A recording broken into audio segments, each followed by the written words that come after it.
regular feature on my blog where I tell you about different genres of movies on Netflix, like the best titles or the most enjoyable titles that you can find on there. Because everybody who has Netflix should know it's not magic, and they don't have everything you ever want to see. But like, you can definitely get your money's worth.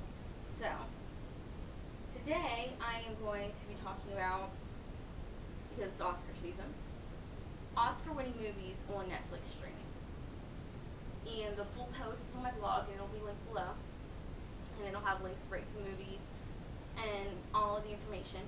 But I thought it would be fun to start doing videos so I could get more like people who watch videos to come find out about it. So I included any movie I love or like who won for something. It didn't have to be Best Picture or Best Director or Actor. The first movie is Brokeback Mountain. Brokeback Mountain stars Heath Ledger and Jake Gyllenhaal. And of course, they're two cowboys who fall in love, but it's verboten, so they can't really see each other. It's drama. Michelle Williams, who is Heath Ledger's actual wife, starred in the movie as his wife. Anne Hathaway starred as Jake Gyllenhaal's wife, and then Randy Quaid is also in the movie as their boss. And what it won for was Best Director and Glee. Great director. Best Adapted Screenplay by Larry McMurtry and Diana Ossana. And Best Original Score by Gustavo Santaolalla. That is going to supposedly, because they can change dates anytime, be available to watch through December 16th, 2014. So you have a while to watch that. What Dreams May Come, starring Robin Williams, should be available until about January 1st, 2014. And it won for Best Visual Effects. Joel Hynek, Nicholas Brooks, Stuart Robertson, Kevin Scott Mack. And What Dreams May Come is about a man who dies, and he gets to see like heaven. It's beautiful. It's like walking through a painting. Cuba Gooding Jr. co-stars. And but what happens is that then his wife ends up going to hell, and he wants to go find his wife because he loves her so much. Breakfast at Tiffany's, starring Audrey Hepburn. That should be available till October 1st, 2013. And that one for Best Original Song, Moon River by Henry Mancini and Johnny Mercer. And Best Score by Henry Mancini. And George Peppard stars also. It's loosely based on the book by Truman Capote, but he didn't like everything because he wanted Marilyn Monroe. He wrote it for Marilyn Monroe, and they picked Audrey Hepburn, and they changed her from being a prostitute and all that stuff. But it's good. She's like a wannabe socialite, meets a writer in her apartment.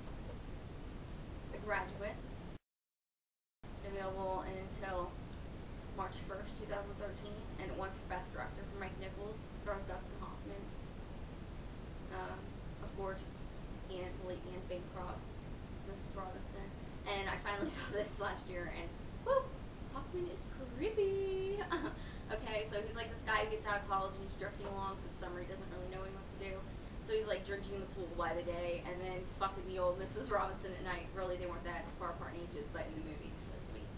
And then all of a sudden, he's like, I don't want her anymore. I totally am in love with her daughter, but it's more like he wants to possess her daughter, and then he like stops her wedding. It's really crazy. Good Will Hunting,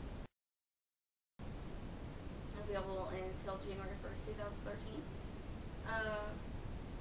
Best Actor in a Supporting Role went to Robin Williams. Best Screenplay, written directly for the screen, Matt Damon and Ben Affleck, who of course that was like their big breakthrough thing. Like Matt Damon did a few things here and there, and Ben Affleck did like a bunch of like bonehead, meathead things, like he's in Mallrats doing it type like that. And Good Will Hunting is about like this genius guy who's a janitor, and he ends up talking to a therapist, Robin Williams, and going to college, and he's trying to like date Minnie Driver, but like everybody's like, you know, you're a janitor, and he's like, oh, and they're all, you know, Boston, so they got the Boston accent, but and it's like a class thing, like he doesn't get along with, you know, the preppy people. Also co-stars Stellan Skarsgård. Love him. Girl Interrupted, available until November 1st, 2012, and Angelina Jolie won for Best Supporting Actress. It's really good adaptation of the Susanna Kaysen novel, and she had a lot of problems. She was really depressed, when she was about to go to college, and they diagnosed her borderline personality disorder, but she doesn't think, like, she didn't really think she had it. It might have been just mainly depression, and also that, like, they were very sexist. Like, if a woman wanted to go around and have sex with guys, they're like, she has a mental problem. So they put her in the mental hospital, and there's like a bunch of other people: Angelina Jolie, Brittany Murphy, Jared Leto comes to see her as a boyfriend. Everybody's good in it. The girl off of Mad Men, the secretary, I don't remember her name right now, but I thought it was sad that Angelina Jolie overshadowed her so much, but of course she is good in it, and it's like one of those last movies where she looked human, not like a bag of bones. Boys Don't Cry, available until August 1st, 2012. And Hilary Swank for Best Actress, Chloe Sevigny for Best Supporting Actress. And of course, Boys Don't Cry is about a transgender trans man. Hilary Swank is born a woman, but identifies as a man, and it falls in love with Chloe Sevigny's character. And then there's hate crime. Peter Sarsgaard is Brendan Sexton or Brendan Calmer involved, because they're like hillbilly assholes. It is dramatic, very dramatic. Mrs. Doubtfire, one of my favorites when I was a little kid. It's available until July 1st, 2012. Best Makeup, Greg Canham, V. Neal. V. Neal is that blonde chick who's on the makeup show on Sci-Fi. Face Off or something like that. You know what I'm talking about, though. She's on there. And Yolanda Toussaint. And of course they deserve that for makeup, because he just had that crazy old lady thing. And of course, what it's about is Robin Williams is a father, and he's married to Sally Field. They have a couple kids. Matthew Lawrence, oh, I loved him so much. We were like the same age. Maybe he's like 2 years older than me, something, I don't know. And she wants a divorce. He's like a struggling actor, and then he needs like a stable job for money, because he wants to have his kids over at his apartment. But then all this crazy stuff happens, and they don't want to see him very much. And he's like, I'll just go dress up like an old lady with the help of Harvey Firestein. I love him. With like the makeover, you need a makeover transformation. And so then he's like made for his kids, but he's an old lady. And then of course Pierce Brosnan's there, and they throw the fucking fruit at his head. And I love that. Okay. Dirty Dancing, which is available until July 1st, 2012, starring Jennifer Grey, Patrick Swayze, and then Frank Provite. I might be saying that right. One for Best Original Song, I've Had the Time of My Life. Also was involved John D. Nicola and Donald Markowitz.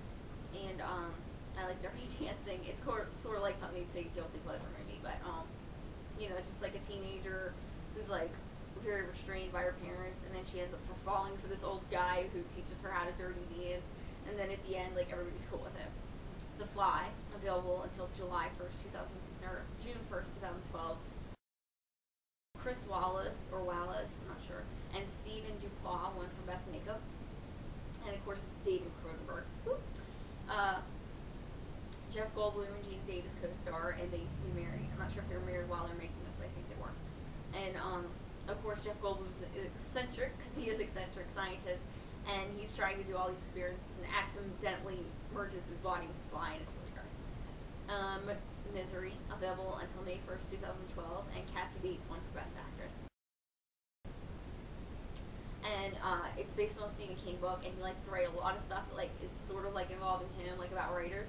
So she's in love with a writer who writes a series of books, and like not in love with his books, James Caan, and he kills off the main character named Misery, and she kidnaps him and cripples him because she wants him to continue writing the books with this character. All About Eve. Best Picture, Best Actress in the Leading Role, Ian Baxter. Best Actor in a Supporting Role, George Sanders. Best Director, Joseph L. Mankiewicz. Best Costume Design, Edith Head, she's great. Charles L. Mayer, Best Screenplay, Best Sound Recording. And also stars Celeste Holm and it's just about a young actress who's, taking over the popularity of an older aging actress. Just Betty Davis. The Age of Innocence, which is great. Like, I've watched it so many times. Available until April 1st. Stars Michelle Pfeiffer and Daniel Day-Lewis. One for Best Costume Design, Gabriella Pucci. It's just really good. A woman, her husband's abusive, so she goes to live, in another town or city. And everybody's jerks to her because she's considered, like a trashy, tawdry woman because she left her husband and she's doing what she wants. But but she's really not. But she falls for Daniel Day-Lewis, he falls for her, so they're getting busy on the side, even though he is supposed to marry like the virginal, beautiful Winona Ryder. That becomes her one of my all-time favorite movies. Available until March 1st. Of course, my favorite Bruce Willis movie. Ken Ralston, Doug Chiang, Douglas Smythe, and Tom Woodruff Jr. won for Best Visual Effects. The visual effects are amazing. They're still amazing, even though it was made so many years ago. There's freaking holes in people's bodies, necks being stretched out, all kinds of murderous stuff. It's about two women. They're frenemies. They both want Bruce Willis, so they're constantly trying to warm up each other.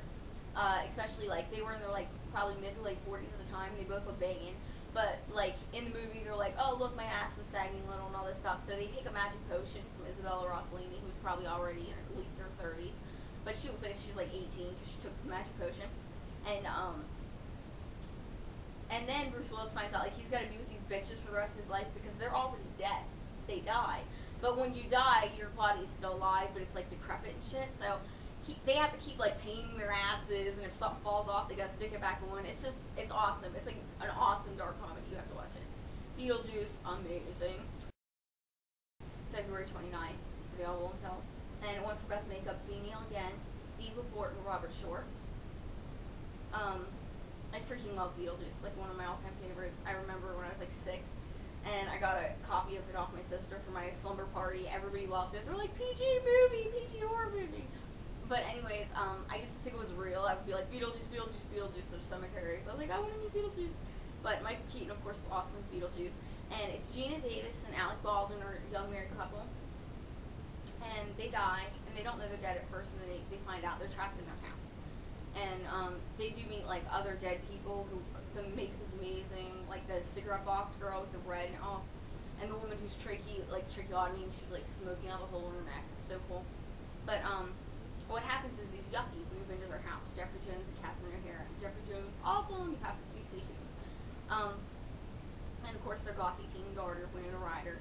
And she can see them because she believes in them. She's like, paraphrasing here, but she's like, most people do not see you because they don't believe in the strange and unusual, but I am strange and unusual. So, they decide to get a bioexorcist, Beetlegeist, or Beetlejuice, spelled Beetlegeist. And they don't realize he's like totally fucked up, and he's much worse than the problem. And then he wants to marry Winona Ryder, and like a red wedding dress, which is awesome. But anyways, they don't realize like he's like this drinking, prostitute, getting guy, and all this stuff. It's pretty awesome. So yes, Beetlejuice. Toy Story 3 available until February 29th. Sad, tearjerker, really good, much better than the second movie. Best Animated Feature Film, Lee Unrich. Best Original Song, belonged to Randy Newman. No, do not like Randy Newman. Believe me, I've heard the Monk song so many times. I do not like his voice. But anyways, people love him.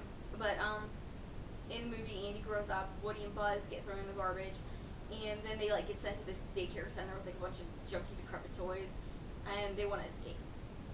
And it's pretty freaky. Your kids will love it. All Disney movies will scar your children for life, and they will love it. The English Patient, available until February 29th. Ralph Fiennes as Kristen Scott Thomas in the stars. I saw this years ago because I love Ralph Fiennes. Favorite. Anyways, winner Best Picture, Saul Zaentz. Best Director, Anthony Michaela. Best Actor, Ralph Fiennes. Best Actress, Kristen Scott Thomas. Best Actress in a Supporting Role, the beautiful Juliette Binoche. Best Screenplay based on blah blah. Anthony Michaela. Best Art Direction, Set Direction, Decorations, Stuart Craig and Stephanie McMillan. Best Cinematography, John Seal. Best Costume Design, Ian Roth. Best Film Editing, Walter Murch. Best Original Dramatic Score, Gabriel Yared. Best Sound, Walter Murch, Mark Berg, David Parker, and Christopher Newman. I haven't watched this in forever because it's a depressing type of movie. I usually watch this like once or twice. But I'm going to tell you the write-up from IMDb, which is on my site too. At the close of World War II, a young nurse, Juliette Binoche, tends to a badly burned plane crash victim with Ralph Fiennes. And his past is shown in a series of flashbacks with a romantic affair. And that's with Kristen Scott Thomas. And also stars Willem Dafoe and Colin Firth. And if you check out my blog, there will be a link to this article. I believe there's 16 titles included. You will get like direct links to all the movies on Netflix, the dates that they're available until right now, and I try to keep these updated as much as I can. And you know, specifics, pictures of And I have all the trailers. I don't usually do that, but I have a trailer for every single movie on this list in case you don't remember one of them or you want a little reminder. And if people like this, I'll keep doing Netflix videos to help you find out about the stuff on my site. Because it's like one of the most popular things on there. So, Oscars tomorrow, let's watch. And I'm hoping for my lover, Jean Dujardin. I don't know if I said that right. But the French guy from The Artist. Bangable. Let's hope he wins. Too bad the dog can't be nominated.